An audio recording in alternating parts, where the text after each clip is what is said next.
제가 총선 전에 뭐 이런저런 채널에 나가거나 방송 나가서 그때마다 질문을 많이 받았어요. 이 당의 공약을 어떻게 보냐 하는 식으로. 끝나고 나서도 정당들에서 정리해가지고 질문 주기도 하는데 그때마다 말씀드린 게 한번 총선 끝나고 정리할 시간을 갖겠다. 사실 저는 큰 의미를 안 뒀기 때문에 드디어 오늘 처음으로 제가 그간 봤던 총선 공약들이나 각종 이제 상황들에 대해 주장에 대해서 정리할 시간을 갖게 됐습니다. 그 첫 시간이 웅달책방이 됐네요. 몇 자료 사진들을 보여드리면서 시작하겠습니다. 아시다시피 저는 파워포인트 안 써가지고 이렇게 문서 사진을 JPG로 정리를 했습니다. 이 녹화한 지금 당일 새벽까지 정리한 따끈따끈한 내용입니다. 아마 재미없진 않으실 겁니다. 보면은 총선과 대선 사이라고 잡았는데 제가 느낌은 뭐냐면 이미 사람들은 총선 공약 던진 걸 잊어버렸고 그 모든 공약을 대선으로 가져가고 있더라고요. 여든 야든 관계없이. 저는 뭐 언제나 제3당 지지자로서 큰 관심은 없습니다만 안심하시기 바랍니다. 특별 정당에 대한 그렇게 뭐 없습니다. 그래서 보면 총선이 끝나고 나니까 드디어 이제 GTX 얘기 나오더라고요. 지금 GTX-C가 착공식을 한 지 5개월 동안 삽도 못 두고 있습니다. 그리고 영동대로 지하 복합개발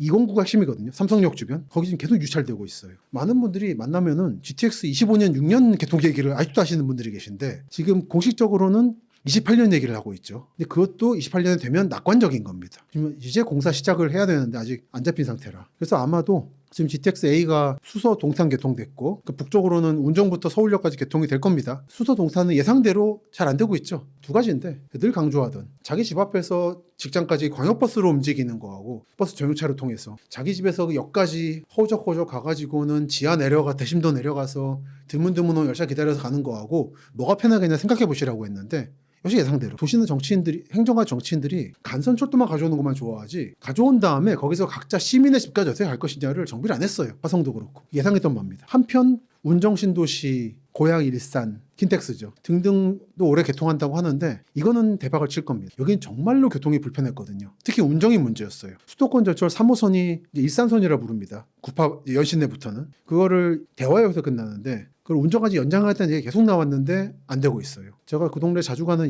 미용실이 있는데 미용실 사모님도 그 말 듣고 운정 갔다가 지금 사무소 연장이 안 돼가지고 땅을 치고 계시더라고요. 근데 그런 중에 운정이 생기니까 아마 히트칠 건데 지금 그래서 파주 운정도 그렇고 고양 일산도 그런데 이건 제가 지도 하나 보여드릴게요. 이건 약간 좀 슬픈 얘기라 GTX란 무엇인가라는 근본 얘기입니다. 그러니까 요즘에 1기 신도시 얘기 많이 나오죠. 재건축, 선도지구 지정한다고. 목동 노원도 안 되고 있고 80년대 초반에 만든 그리고 그 앞에 압구정 현대니 이런 것도 안 되고 있는데 음만이 90년대에 만든 1기 신도시가 과연 될 것인가라는 건 좀 상식적으로 생각해보시면 알 겁니다. 제가 사는 일산 신도시의 아파트 지난해 엘리베이터 리모델링 했고 어제 오늘 계속 지금 옆집에서 리모델링 하고 있습니다.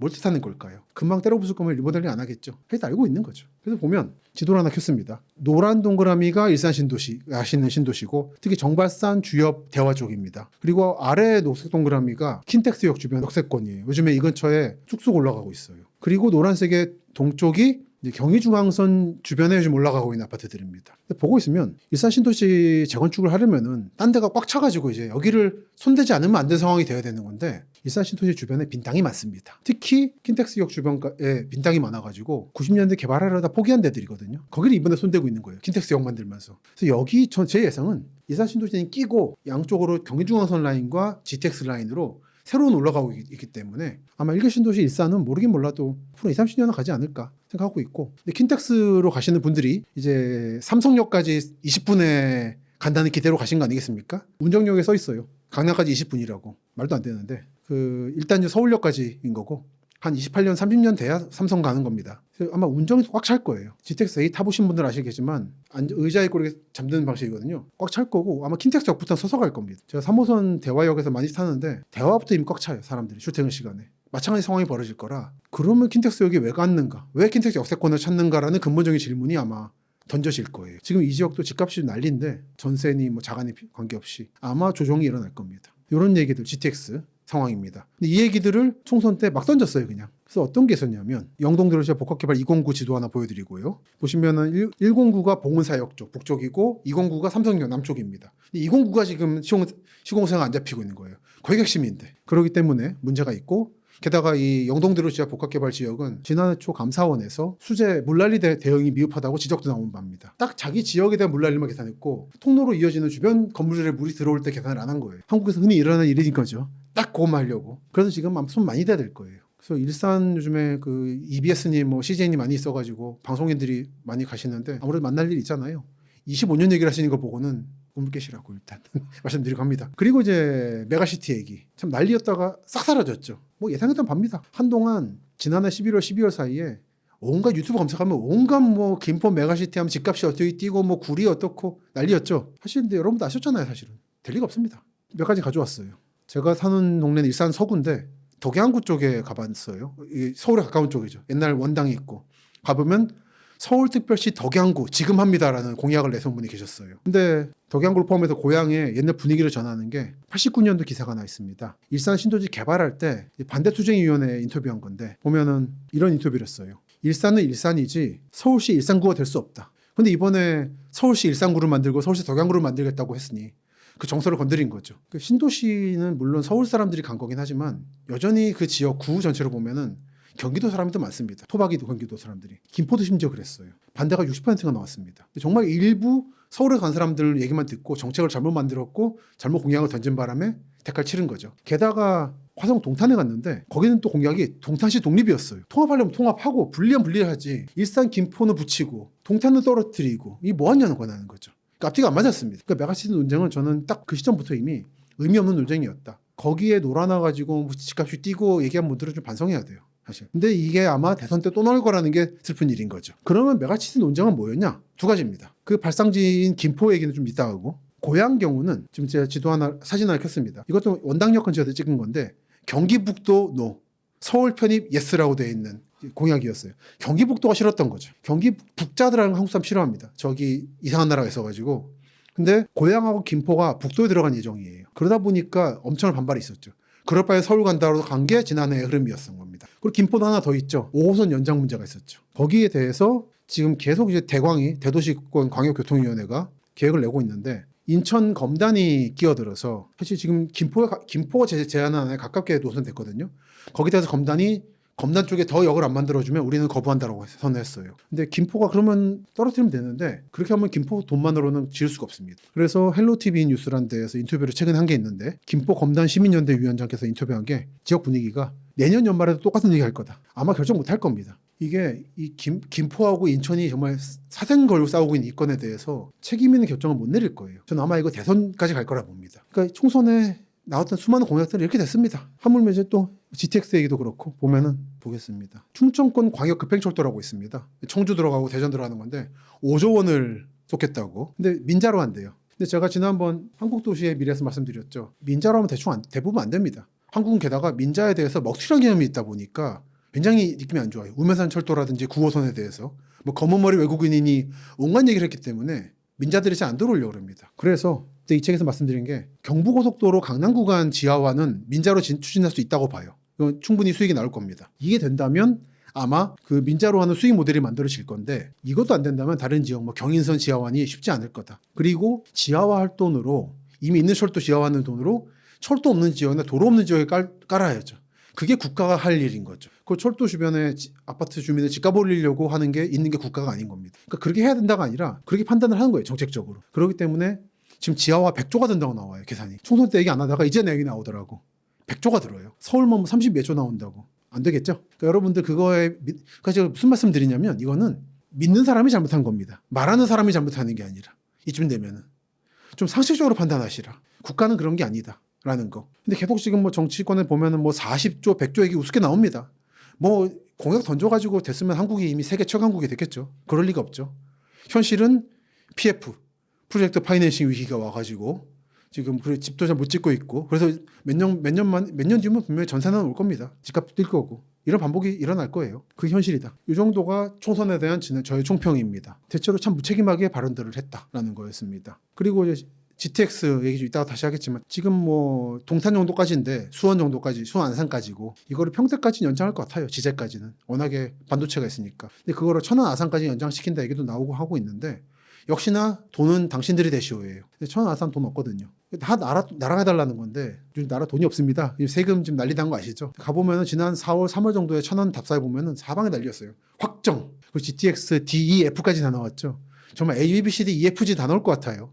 다음 시간에 다시 말씀드리겠지만 저는 GTX는 A하고 C는 될 거라고 봅니다. 왜냐하면 강남을 관통하니까. 근데 강남을 관통하지 않는 D 지금 이미 뭐 공약만 보고 뭐 강남 관통은 이미 정해졌고 뭐 강동구 지나고 하남 지나고 광주까지 나오고 있던데 뭐 내년에 다시 두고 보죠. 대선 끝나고 나서. 그리고 B 같은 경우도 아마 인천 송도부터 서울역 정도까지는 될 거고 그리고 나머지 지역은 철도 있는 걸 같이 쓰니까 문제는 없을 거예요. 다만 같이 쓰는 공용을 하면은 KTX라든지 SRT 같은 철도가 우선입니다. 순서가. 하염없이 밀릴 거라서 아마 속도가 많이 떨어질 거라서 여러분이 기대하시는 속도는 안 날 거다. 그런 생각을 하셔야 되는 거. 그리고 이번에 GTX A 시공사는 이미 정해졌는데 B가 안 정해졌었어요. 그런데 코레일이 맡기로 했습니다. 코레일이 맞는 게 무슨 뜻이냐면 수익이 안 난다는 얘기예요. 민자가 안 나타나기 때문에 떠넘기는 겁니다. 그래놓고 이제 국정감사 되면은 코레일 방망경영한다고 이제 혼나겠죠. 적자 노선을 줘놓고는 그렇게 많이 합니다. 여러분들이 신호 보시면 그래요. 코레일이 맞는다? 이거는 수익이 안 나오는 거구나라고 이해하시면 편합니다. 구조가. 근데 B가 그런 상황인 거죠. C도 이제 개통해봐야 알겠습니다만 착공도 아직 안 해가지고 두고 봅시다. 다. 한 3년 뒤쯤에 다음 대선에 대한 이제 공약 격리하겠습니다 하면서 똑같은 얘기 할 것 같아요. 왠지. 이 정도가 총선에 대한 총평이었습니다. 국제연세 얘기 좀만 하면은 측에서 좀 말씀을 드렸기 때문에 기본 얘기 넘어가고 저 신냉전은 왔다는 입장이고요. 지금 러시아 우크라이나 전쟁이 심화되면서 K방산이 세계 9위까지 뛰어 올라왔다고 한화가 계속 시트치고 있습니다. 그래서 러시아 우크라이나 전쟁은 남의 전쟁이 아니란 말씀을 다시 한번 강조드리고 북한이 최근에 이제 남조선이나 남녘이라 안 부르고 대한민국이라 불렀죠. 대한민국은 교정국이고 동족 개념이 없어졌다는 걸 알아주길 바란다라 선언했어요. 그리고 동해선 철도 북한국한테 끊어냈고 지렴해서라고 있고 벽치고 있습니다. 이 상황에서 각종 통일이니 뭐 평화를 얘기하면서 만들어지고 있는 경기도나 서해안이나 강원도 쪽의 각종 사업에 대해서는 의심의 눈으로 보시라는 말씀을 드립니다. 오늘도 오면서 보니까 저 온천 금강산 주변에 온천 시설 현대가 운영하던 그것도 이제 폭파하고 있다더라고요. 얼마 조만 없어질 겁니다. 그런 부분들 체크하시기 바라고 북한 측은 이미 김정일, 김일성이 만들어냈던 뭐 통일 기념사변이 다 없애고 있습니다. 헌장도 바꾸고 있어요. 여러분이 생각하시는 남북 통일이고 뭐 북한 주민이 우리와 통일을 바란다 등등은 꿈깨시라 말씀을 드립니다. 이미 저는 개성공단 때도 말씀도 드렸는데 될 리가 없는 겁니다. 이미 북중러하고 한미일 연합체계가 만들어지고 있고 특히 타이완까지 포함해서 반도체 치포 동맹이 만들어지고 있고 인도까지 포함해서 자유로운 인도태평양 동맹이 만들어진 상태입니다. 이게 당분간 안 깨질 겁니다. 그리고 최근에는 북한군이 우크라이나 파병한다는 얘기가 나오고 있는 중이죠. 한국은 무기로 지금 참전하고 있고 이제 북한이 저렇게 러시아하고 사이가 좋아졌기 때문에 지금까지는 한국이 곧바로 무기를 우크라이나에 안 보냈거든요. 살상 무기에 대해서는. 이제 아마 보낼 것 같아요. 살상 무기까지도. 늘 강조하지만 첫 번째 6.25 전쟁이 있었고 베트남 전쟁이 두 번째 6.25 전쟁이었고 이게 세 번째입니다. 착착 다가오고 있어요. 그리고 중국 자본 얘기 아직도 좀 믿는 분이 계신데 바로 얼마 전에 타이완 언론이 그랬죠. 제주도가 중국 섬에 들어가고 있다고. 사실 제주도 제2공항 문제가 사실은 중국 자본이에요. 중국인 관광객이 많이 오다 보니까 공항이 대합실이 미어 터져가지고 짓자는 건데 그러다 보니까 지금 중국 관광객이 코로나로 줄어든 다음에 얘기가 쑥 들어갔었습니다. 그리고 중국 자본이 들어왔다가 망가진 데가 유명한 데가 영종도 미단시티죠. 전국 최대의 폐허죠. 그리고 새만금 산단도 한동안 뭐 군산공단의 확장인데 많이들 뭐 얘기했지만 2차 전지 중국 업체들이 미국 규제 피하려고 합작 만든 거였잖아요. 근데 지금 미국이 뻔히 그걸 알기 때문에 합작 비율을 점점 낮추고 있죠. 그러다 보니까 최근 상황은 새만금 산단의 입주를 지금 계속 미루고 있는 중입니다. 새만금 산단이 그렇고 2차 전지 자체가 좀 위험하죠. 중국도 이 워낙에 강국이고 유럽, 미국도 안보 차원에서 2차 전지를 다루고 있기 때문에 과연 한국이 그걸 뛰어넘을 만한 지금 첨단 상황까지 가 있는가 2차 전지에 대해서. 광양 그렇고 포항 그렇고 새만금이 그렇죠. 이런 부분에 대해서도 다시 한번 생각해 보시라. 최근에 그 부분에 대해서는 읽은 책 중에 배터리 전쟁이라는 책하고 그리드라는 책이 참 재밌었습니다. 그리드는 빌 게이츠 선생이 추천한 건데 워낙에 좀 교과서적인 책이라 재미가 없고 최근 나온 배터리 전쟁이 재밌었어요. 이런 문제에서. 한번 보시면 좀 이해가 되실 겁니다. 2차 전지는 그렇게 미래의 먹거리가 아니라 생각합니다. 잠깐 지금 틈새로 한국이 끼어든 건데 핵심 기술들은 이제 중국이 가지고 있는 거죠. 워낙에 문혁 뒤부터 전기차 문제라든지 2차 전지 문제라든지 관심이 기울어온 나라이기 때문에 무시할 수 없습니다. 이거는 뭐 대륙의 실수 이런 문제가 아니에요. 중국이 사활을 해온 사업인 겁니다. 이 정도가 이제 국제정세 문제. 이게 최근 보도된 뉴스죠. 김정은 왈 대한민국은 우리의 주적이라고 대한민국이라는 말을 썼습니다. 저도 그래서 이제 북한이라는 말을 안 쓰려고요. 원래 안 썼지만 조선민주주의인민공화국이죠. 또는 DPRK죠. DPRK라 부르는 게 진짜 편합니다. 근데 자꾸 근데 북한이라 바꾸더라고요. 언론이나 보내면은 저쪽이 우리를 남한이라 안 부르는데 이제 아닌 거고 지금 뉴스는 바로 최근입니다. 국가정보원 왈 최근 동해선 선로 일부 철거 정황 포착. 뭐 대륙철도니 뭐 통일철도니 하는 사람이 많았는데 그런 통일 장사꾼들로 이제 사라질 거예요. 기본적인 거는 컨테이너가 더 편합니다. 그리고 이번에 러시아 가스를 북한 통해 들어온다는 얘기도 이제 들어갈 거예요. 러시아 전쟁 터지고 나서 러시아가 가스 장난치는 거 보셨죠? 이제 안 통합니다. 파이프로는 안 됩니다. 북한이 무슨 장난을 칠지 몰라요. 그리고 이거는 중국 자본이 들어왔을 때 한참 이제 신나서 보도 나왔던 미단시티 투자 유치 현황인데 이거 전부 다 이제 날아간 거죠. 중국 대형 개발사 뭐 써 있습니다. 가보면 흉물만 있죠. 요거는 그리고 중국의 말을 믿으면 안 된다는 약속을 홍콩이 일국양제로 한다고 했다가 요즘에 중국에서 나온 밈인데 국제금융중심 유적이라고 한때 홍콩의 중심 지었습니다라고 해서 이런 걸 탐방하는 코스가 유행이라는 거죠. 지금 시진핑 주석은 홍콩을 죽일 생각인 것 같아요. 중화인민공화국 자체적으로 키운 도시가 중요한 거지 영국의 식민지를 키우고 싶은 생각이 없는 것 같아요. 그러니까 타이완도 그전에는 약간 긴가민가 하다가 홍콩 무너지는 거 보면서 이제 완전히 끊어버리는 거죠. 젠슨 황 엔비디아 사장이 와서 타이완, 한국, 일본 등의 국가가 지금 미래 AI 산업을 주도할 거라고 했는데 그렇게 맨날 하면 이제 반국가주의자라고 욕하던 중국이 젠슨 황에 대해서는 한마디도 못하더라고요. 엔비디아 건드렸다간 지금 AI가 무너져버리기 때문에 그런 상황입니다. 그게 세계입니다. 여러분들이 나이브한 관점으로 세계를 바라보시고 도시를 바라보면 안 된다는 거. 구도심 인구 문제가 단순하게 뭐 수도권 집중만은 아니고 지역 도시들이 예전 방식으로 자꾸 신도시 만드는 방식으로 하다 보니까 망가진 거고 그래서 구도심에 빈집이 늘어난 건 좋은데 그러면 임대료 떨어뜨리면 되지 않냐는데 여전히 임대료 안 떨어뜨리고 있다. 여전히 예전 방식으로 생각하는 게 그것도 문제다라는 말씀을 늘 드리고 있습니다. 그리고 인구 문제에 대해서는 두 가지예요. 여성이 떠나지 않는 도시를 만들어라. 그러려면 일자리 많이 만들고 특히 고위직 반반해라. 고위직 전부 남자가 차지하고는 여성들은 이게 뭐 험한 일만 시켜놓고 뭐 복사니 그러면서 남녀 평등이라 그러면 안 되는 거다. 다 떠난다. 평등한 상황을 만들어 놓으면 가라 그래도 안 간다 라는 말씀을 드렸고요. 그게 싫을 때 선택할 수 있는 길은 이민인데 제가 지금 녹화하기 이틀 전쯤이죠. 화성 서부 지역에서 아리셀이라는 1차 전지 업체가 화재가 나가지고 사망사고가 났는데 20여 명이 전부 외국인이었다는 거. 그게 현재입니다. 다인종 국가 한국의 산업재해는 그런 겁니다. 그래서 지도를 좀 보여드립니다. 최근에 화성에서 한 3군데 정도 사고가 큰 게 났어요. 최근에 난 거는 여러분들 많이 들으신 아리셀인데 지도를 켰습니다. 흔히 여러분 화성할 때 하면 이제 동탄 얘기만 떠오르잖아요. 동탄 요 동쪽 끝에 있는 동그라미입니다. 여기. 아리셀은 서쪽 반대편에 있는 서신면이란 데예요. 전곡항이라고 있고 궁평항이라고 근처에 있고 옛날에 시랜드 참사가 근처였어요. 거기서 났던 데고 여기는 염전도 있고 어촌마을입니다. 그리고 가보면은 문헌학자의 현대한국 답사기라는 책에서 화성시 얘기하면서 이 근처 얘기 사진을 찍었는데 외국인 청년과 한국인 노인들이 있는 곳입니다. 화성도 그런 거예요. 뭐 의성, 의령 이런 농촌이나 김해 같은 저 비수도권 도시만의 문제가 아닌 거예요. 인구 100만은 올해 화성이 넘어갔는데 그 승리시급의 도시도 그런 상황인 겁니다. 그리고 지금 또 하나 사진은 뭐냐면 KN 로지스틱스라고 지난해 말 5월 초 사이에 화학물질, 유해물질 보존업체인데 불이 났어요. 그래서 불 끄다가 물이 넘쳐가지고 오염물질이 강에 흘러들었습니다. 그래서 이게 화성인데 평택에 다 붙어있는 화성, 참 좋은 이웃이죠. 그래서 물은 다 평택에 피해를 입고 있는 그런 데가 있습니다. 이거 이제 다시 말씀드릴 거고. 그리고 하나는 비봉면이라는 데인데 비봉이나 봉담은 신도시 유명합니다. 거기 삼표레미콘이 있는데 여기가 채석장이었어요. 채석장 사업을 끝내고 나면 복원시켜야 되는데 주민들 얘기로는 돈이 아까우니까 이거를 폐기물 처리장으로 쓰겠다고. 그럼 이제 돈을 받을 수 있는 거죠, 업체가. 복원 의무도 없어지고. 그래서 지금 난리가 났습니다. 근데 많은 분들이 여기 봉담이나 비봉에 아파트 분양받아 가시면서 이런 거 모르시는 거죠. 그래서 이런 얘기 주의하시라는 얘기를 지난번 책에서 말씀드렸죠. 그래서 지도 하나를 꺼냈습니다. 아까 유해물질이 강으로 흘러든 문제가 일어난 화성시 양감면 요당리라는 데인데 그 지도 주변을 펴면은 새파래요. 전부 다 공장 굴뚝인 거죠. 여러분 생각하시는 화성 동탄물은 알 수 없는 드넓은 화성이 있고 그 지역에는 공장, 뭐 농촌, 어촌이 다 펼쳐져 있고 상당 부분을 외국인이 돌리고 있다. 그게 한국 현실이다. 대도시 핵심부에 아파트 단지에 살고 있으면 이런 게 안 보이는 겁니다. 하지만 이게 현실인 겁니다. 그 현실이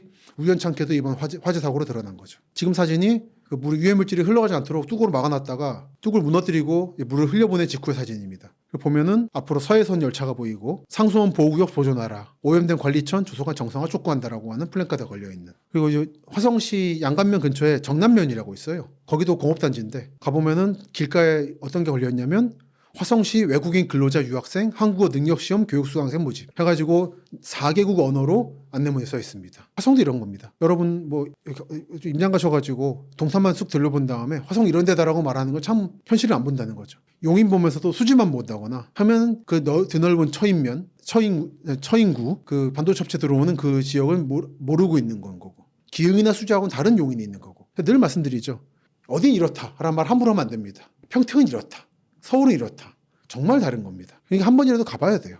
방금 보여드린 정남면에 대해서 부동산 앱에서 봤어요. 그 있잖아요. 뭐 호재 있냐 이런 거. 그러니까 어떤 사람이 지난 신도시나 수원 비행장 이전 등 개발 호재로 투자 매력이 넘친다. 화성 수원 비행장 이전은 멀었습니다. 돼도 50년이라고 제가 말씀드리고 있죠. 지난 신도시 여기 한적 관계도 없는 데고 그냥 막 던져요. 부동산 업자분들하고도 잘 마치 지내고 연락도 하고 지내는데 참 보면은 이런 거 볼 때마다 참 안타깝죠. 특히 재건축 사업에 들어가면 정말 이제 칼이 난무하는 거고 뭐 재건축 전문 사기꾼도 있는 거고 참 이 정도 되면은 이런 거를 거르는 능력이 중요하다 생각을 하는 겁니다. 사기꾼이 넘친다. 물론 아닌 분도 있지만 이런 진과 옥과 석을 가려낼 수 있는 능력은 소비자들, 시민들이 가져야 되는 거다. 그런 말씀을 드리고 있는 겁니다. 잘하는 분도 많아요. 그런 분들을 거르려면 관점이 있어야 되는 겁니다. 그런 말씀을 계속 드리고 있는 거죠. 늘 강조하지만 저는 한국의 모든 부동산이 다 문제다 이런 말을 하는 게 아니에요. 거를 건 거르고 남는 나머지는 경제 논리에 따라서 이제 법적으로나 경영 경제적으로 분석하시면 된다. 거기부터는 입지 분석 전문가들을 찾아가시라. 근데 그 전에 말하지 않는 것들이 있는 거다. 저는 원래 다른 데도 출발하다 보니까 그런 게 보이는 게 있는 거죠. 그리고 이제 전기입니다. 평택이나 화성의 반도체, 안성도 그렇고 용인도 그렇고 점점 지금 전기하고 물렉이 많이 나오고 있죠. 그 독일의 테슬라 공장 만들려는데 주민들이 반대하고 있고 미국 서부도 그렇고 전기와 물을 엄청 먹어요. 그러니까 점점 정말 기본이라 생각하는 전기물이라는 게 점점 중요해지고 있습니다. 근데 제가 전력망, 한국 전력망도를 하나 보여드릴 건데 보면은 이 파란 선이 765kV죠. 이게 깔리는 데가 대규모 기업들, 전력을 먹는 기업들이 들어올 라인들인 거예요. 신서산, 신한성, 신가평, 신태백. 그리고 남쪽은 신고리라든지 지금 이번에 좀 원전도 추가 건설 들어가죠. 거기부터 경남까지 올라가는 대구로 가는 건데 동남부 지역의 원자력 벨트에서 대구나 구미로 가는 라인을 송전탑을 깔려다가 사단이 난 게 밀양 사태인 거죠. 이 이후로 고압 송전망을 만드는 게 점점 어려워지고 있습니다. 최근에 북당진 고덕 HVDC가 준공이 됐습니다. 11년 걸렸어요. 원래 계획보다. 근데 이게 되면서 충남 서해안 지역에 화력발전소들이 많아요. 한국 전체의 절반입니다. 이 전력을 평택이나 화성에 보낼 수 있게 됐어요. 그래서 제가 최근에 충남도 고위 관계자를 만났는데 우리는 슈퍼을이라고 반도체 공장만 중요한 게 아니에요. 전기가 필요한 겁니다. 물은 팔당 댐에서 가져올 수 있어요. 근데 전기는 자기들이 공급하는 거다. 그리고 반도체조차도 한때 경기도 특산품이라고 불렀지만 이제 아산 천안이 있죠. 이런 흐름 속에서 만들어지고 있는 게 경기도 서남부와 충남의 공생 관계인 거고 그러면서 지금 다음 달에 이제 이 방송되는 게 아마 7월 초인가요? 이번 달에 충남도지사분하고 경기도도지사분이 같이 맺을 MOU인 거죠. 아산만 베이밸리. 제가 볼 때는 이게 웬만하면 GTX는 이런 것보다 훨씬 더 중요한 토건 사업입니다. 이게 아마 2050년까지 한국의 먹거리를 만들어낼 거예요. 그래서 저는 그쪽 충남 측하고 제가 운영하는 개인 채널에서도 홍보 영상도 찍었는데 그 제안 오기 전부터 이미 전 주목했었고 그래서 이번 책에서 좀 그런 얘기를 했었습니다. 아마 같이 보시면은 이 중간 부분이 뭐냐면 미래 한국이 탄생하고 있는 땅, 화성, 평택, 천안, 아산. 한번 가보시면 느낌이 옵니다. 이건 여러분들이 지도도 제가 늘 강조하잖아요. 위성사진 보시라고 제발. 그냥 그래픽 지도 말고. 한번 켜보면 느낌이 와요. 끝없이 도시가 만들어지고 있고 이쪽 가보면은 뭐라 그러냐면 갈 때마다 아파트가 쑥쑥 솟아나요. 옛날에 반세기 전에 영동 개발 때 이랬던 거고 일기 신도시 때 그랬고 논한복판에 도시가 생기고 있는 거예요. 그게 좀 당진이 그러고 천안, 아산이 그렇습니다. 안 가보면 모릅니다. 그래서 임장이 중요한 거죠. 그래서 제가 임장이란 말을 꺼내기 전에 답사할 때부터 투자가들 중에 눈 밝은 분들이 제 답사 책들을 봤던 게 그런 거였던 거죠. 이게 많은 분들이 보면 아파트만 보잖아요. 딱 그 차로 가가지고. 근데 그렇게 보면 땅의 실체가 안 보이는 거고 정말 두루두루 둘러다녀야지 실체가 보이는 거죠. 근데 그런 작업을 좀 꾸준히 하고 있는 거죠. 그리고 요즘에는 투자가분하고도 같이 답사를 하고 있기도 하고. 여러분들이 다 다니시는 못하니까 제가 대신 다녀드리고 있고 이렇게 방송이라든지 제 개인 유튜브 채널도 있잖아요. 매일 답사 영상 올리고 있는. 보시다 보면은 느낌이 올 겁니다. 그래서 지금 중요한 거는 그래서 경기 동남부에 반도체 클러스터가 만들어지려면 전기와 물이 중요한데 지금 전기가 대단히 문제인 상태다. 그래서 지금 하는 얘기를 우스갯소리긴 한데 나중에 정 안 되면은 SK니 LG니 삼성이니 공장 옆에다가 소형 원자력 발전소를 만들어야 될 수도 있어요. 지금 빌 게이츠가 밀고 있는 게 그거잖아요. 소형 원자력 발전소잖아요. 정말 장난 아니고 만들어야 될 수도 있습니다. 그리고 지난주에 강원도 영월에 다녀왔는데 가는 중간에 영월군 산솔면 녹전이라는 데에서 사진 하나 찍었어요. 흔한 산촌 풍경인데 송전탑이 이렇게 있는.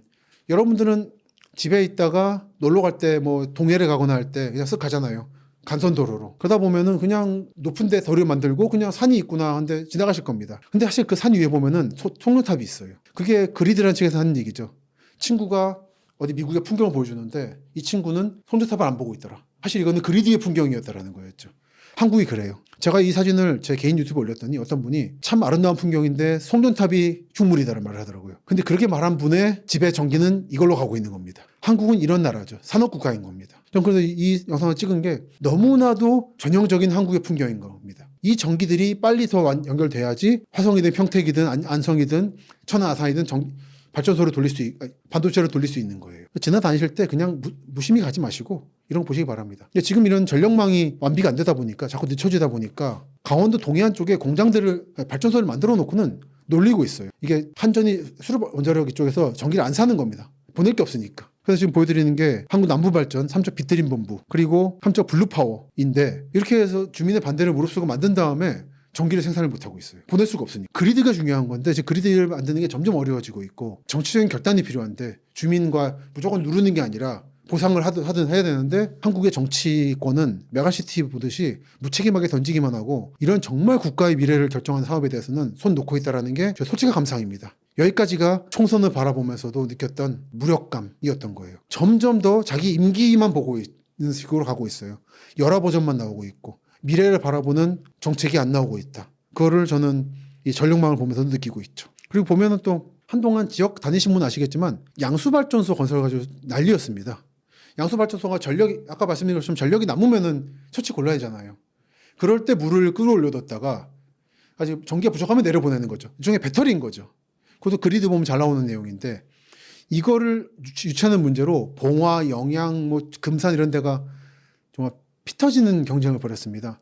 결국 보시다시피 금산군의 방울이라는 데가 됐어요. 근데 여기 그 전에 이제 난리였고 봉화라든지 근데 이 지역 방울이를 보고 있으면은 무슨 말씀을 하시냐면 좀 당황스러운 말씀하시던데 보겠습니다.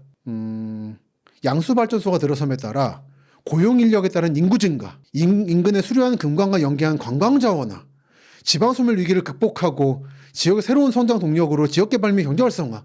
지금 다 이거 믿고 지금 양수발전소 유치하려고 했던 거예요. 봉화 갔을 때에도 양수발전소로 떡상하자 이러고 있더라고요. 발전은 그게 아니거든요. 저 인구 거의 필요 없습니다. 이거 고용 인구도. 그러니까 정말 이 정도로 절박한 거죠. 지역 소멸 인구 감소 문제가. 하지만 이렇게 해서 호도하면 안 된다는 거예요. 물론 필요한 겁니다. 양수발전소는. 하지만 지방 소멸 위기 극복하고는 관계 없는 거예요. 여러분들 소양강 댐 만들었다고 극복되는 건 아니잖아요. 예를 들어 대청댐 만들어서 옥천은 도시화가 중단돼 버렸거든요. 이게 현실에 가깝습니다. 그러니까 안타까운 얘기고 그 안타까움을 어필해가지고 지금 보상금 따내거나 해야지 지방소멸과 관계 없어요. 이거는. 근데 이런 일이 벌어지고 있습니다. 마지막으로 교통 얘기까지 하고 끝내겠습니다. 옆에 이제 친한 업자나 토건업자가 뭐 하자 그러면 찌르면 전체 내놓는 거고 그런 것 뿐인 거죠. 그래서 지금 이제 교통 문제에서는 서해안고속도로가 참 지금 완성포화잖아요. 그래서 제2서해안고속도로 얘기가 많이 나오고 있는데 이런저런 얘기가 있습니다. 또 제2서해대교라든지 그중에 당진 광명고속도로가 꽤 중요하다고 좀 봤는데 제2서해대교까지 해서 이게 예타 떨어졌어요. 그리고 이게 보시면은 도로공사에서 만든 고속도로 안내입니다. 어떻게든지 서해안 고속도로를 이 정체를 해결하기 위해서 평택부터 해가지고 익산까지 가는 라인도 만들려고 하고 그러고 있는데 잘 안 되고 있습니다. 한편으로는 이게 보시면은 서해안 고속도로에서 당진에도 갈라져가지고 서산에 대산공단이라고 있고 당진 성문 쪽에도 산단이 있고 또 현대제철이라든지 많은 공업시설이 있는데 여기가 도로교통도 좀 안 좋고 철도도 문제예요. 그래서 여기 자꾸 깔려고 그러는데 이게 사실 자꾸 떨어지고 그래요. 철도도로 도로도 그렇고. 그러니까 저는 뭐냐면은 지하화할 거면은 여기 이런 걸 만드는 게 맞다는 거죠. 국가의 미래를 위해서. 그리고 이거는 해야 한다라는 주장보다는 정책 위반자들은 그렇게 볼 거라는 거죠. 근데 그게 맞는 겁니다. 국가를 위해서는. 근데 아마 정치인들은 자기 지역구만 중요하기 때문에 여기 이런 데 쓸 돈을 막아가지고 자기 동네에 지하화를 하라고 주장을 할 거예요. 근데 물론 그게 민주주의입니다. 민주주의지만 그럼에도 불구하고 그렇기 때문에 이제 정치인하고 행정이 따로 있는 이유가 그런 거예요. 행정은 그런 거 무릅쓰고 국가 대결을 만들어 나갑니다. 그러다 보니까 여러분 집 앞에 철도가 지하화되는 거 기다리는 게 쉽지 않을 거고 여러분 집 앞에 없는 철도가 지하철로 깔리길 바란다는 거는 그렇게 바라다가는 영원히 안 깔릴 수 있다는 얘기를 많이 드려요. 대전도 그렇고 김포도 그렇고 김포 지하철 같은 문제가 골드라인이 지금 문제가 뭐냐면 여러 가지 있습니다만 제가 기본적인 얘기는 드렸고 한국도시 미래에서 고가로 철도를 놨으면 되는 문제입니다. 근데 대도시인데 어떻게 지하로 하냐 때문에 지금 이 모든 사단이 났어요. 부전마산 복선전철이라고 부산하고 김해 창원이 있는 철도인데 이것도 고가로 놨으면 됐습니다. 근데 이거를 지하로 놓다가 바닷물이 들어오는 바람에 그 준공률 99%에서 몇 년 전 멈춰 있는 상태였어요. 이제 올해 개통하는 건데 그러니까 그런 돈으로 이런 걸 돌릴 거기 때문에 지하화를 무조건 믿지 마시고 지하화를 주장하는 정치인들이나 업자들을 너무 믿지 마시라.